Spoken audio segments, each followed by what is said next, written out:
Бул жерде 11 үй курулуп атат. Жылдын этегине ушунун бетон иши бүтөт да.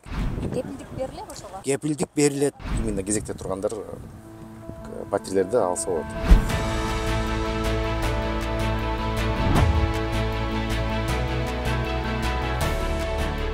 Биз азыр Бишкектеги ипотекалык үй курулуп жаткан жайда турабыз. Эсиңизде болсо, бул жай буга чейин номер 47 түзөтүү аба болгон. Ал шаардын чекесине көчүрүлүп, анын ордуна дал ушундай ипотекалык үйлөр курула баштады.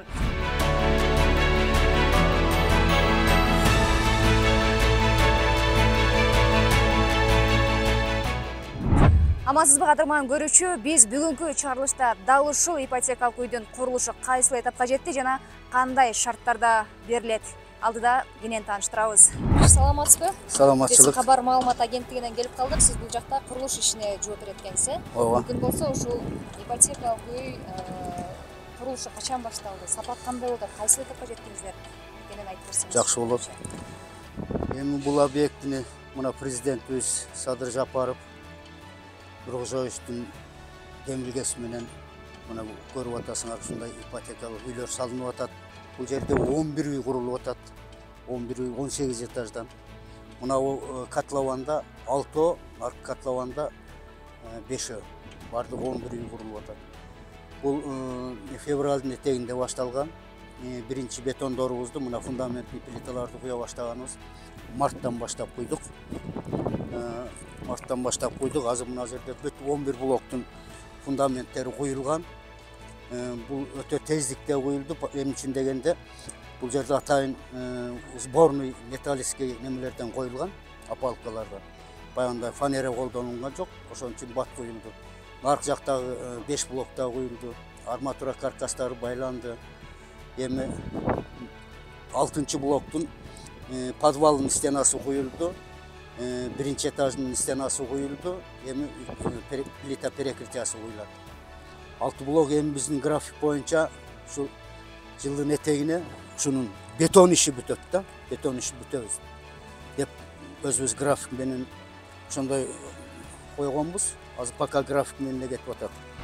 Анан бул жерде өтө көп илгери айткан сөз менен айтканда бир колхоздун 50 шашак берди. Өтө чоң микрорайон болот. 39 үй түшөт. 39 үй түшөт. Кепилдик берилет. Мындан көп ушундай суроолорду берип атышат. Бул жерден эч качан ойлонбош керек. Бетон иши, бетон.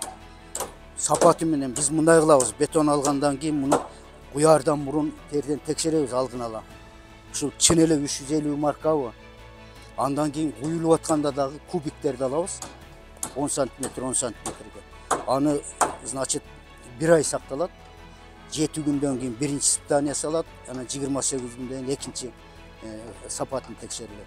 Азыркы немеде мына 6 блоктун полный фундаменти куюлуп бүттү. Каркастары байланып бүттү. Мына сок биринчи подвалдын каркастары. Анан мына 6 блоктун подвалдын стенасы бүттү. Анын перекрытиясы бүттү. Биринчи этаждын кече стенасын куюп бүттүк. Марка 350 менен куюп кече бүттүк. Анан мына 5 блоктун мынакей 7-чи, 8-чи, 9-чу, 11-чи блоктун каркастары байланып атат. Мындай болуп каркастары байланып атат. Мына булар болсо туннелин опалубка жасалып атат. Бул Казакстандан келди, Алматадан келди. Муну бир ыңгайлуу жагы баягы мындай эле комната коюп коет экенсиң, опалубка мыктап, сыктап отурбайт экенсиң. Бул ошо койгон боюнда өздөрү эле формасын таап куюлат экен. Бул арматуралар Россиянын арматуралары. Мына бул жанагы мен айткан биринчи блоктон 6 блокко кете турган арматура, ошонун өзүнүн жанына коюлуп турган, ошон үчүн ушуга кетет. Бул жерде, значит, 12лик арматура, 16, 18, 20, 22, 25, 28, 32 арматуралар кетет. Мына ушундай жоон арматуралар кетет. Мына силер өзүңөр көрүп аткандай, мына башында кран иштеп атат. Мында автокрандан, значит, 3 кран иштеп атат шымалда. Кран бардыгы жетиштүү, техника жетиштүү. Биз азыр аксап туруп калган күнүбүз болду элек.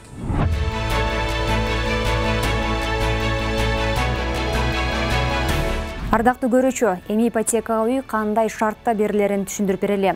Ипотека 3 негизги багыт менен берилет. Алар арзан, жеңилдетилген жана жакында эле кошулган социалдык ипотека. Жеңилдетилген ипотеканы мамлекеттик жана муниципалдык кызматта иштегендер алат. Ал эми арзан ипотеканы ишинин чөрөсүнө карабастан эмгек, чарба, ишкердик менен алектенген Кыргызстандын бардык жарандар алат. Социалдык ипотеканы 18 жашка чыга элек 5 баланы тарбиялап аткан үй бүлөлөр, майыптыгы бар балдары барлар жана ден соолугунан мүмкүнчүлүгү чектелгендер ала алат. Мындан тышкары алыскы аймакта иштеген жаш адистер да калса болот. Эсиңизге сала кетели, ипотека 4-6-8% менен берилет. Айтмакчы, ипотека алуу үчүн сиздин турак жайыңыз жок болушу шарт. Бул турак жай биздин мамлекеттик ипотекалык компаниянын кезекте тургандар жарандарга өздөрүнүн кезеги менен таратылат.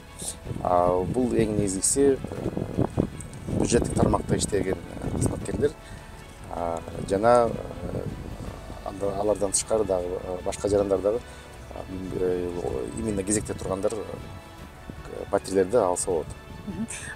Азыркы учурда расмий түрдө канча адам кезекте турат? Бүгүнкү күнү жалпы жолу менен республикабыз боюнча 12 миңден ашык жарандар турат. Алардын ичинде 50% бул Бишкек шаарында. Ушул турак жайында 5000 батир каралды. Алардын ичинде 1 комнат батирлер, 2 комнат жана 3 комнат батирлер. Ушул Бишкек шаарында кезекте турган жарандар ушул жактан батир алса болот да, ипотекалык механизм менен. Бүгүнкү күнү ушу Бишкек шаарынан тышкары биз дагы региондордон курганга азыр багыт алдык. Бүгүнкү күнү региондордон облустардын борборлоруна караштырып атабыз. Өзүңөргө белгилүү болгондой, Нарын шаарына 9 кабаттуу үй курула турган болду. Ал жакта дагы каржылоо булактарын азыр аныкталды. Аныкталганы менен ошол проектси даяр болгондо курулуш иштери башталат.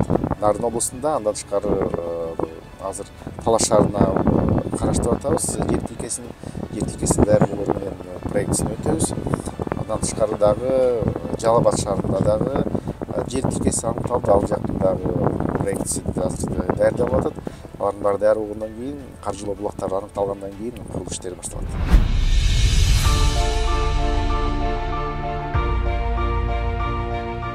Кадырман көрүүчү, биз бүгүн дал ушул абактын ордуна курулуп аткан ипотекалык үйдүн курулушу боюнча кенен тааныштырып өттүк.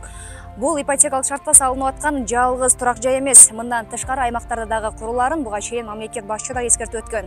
Ал эми биз дал ушундай курулуштар кандай болсо ошондой алып көрүүбүз берүүнү уланта беребиз.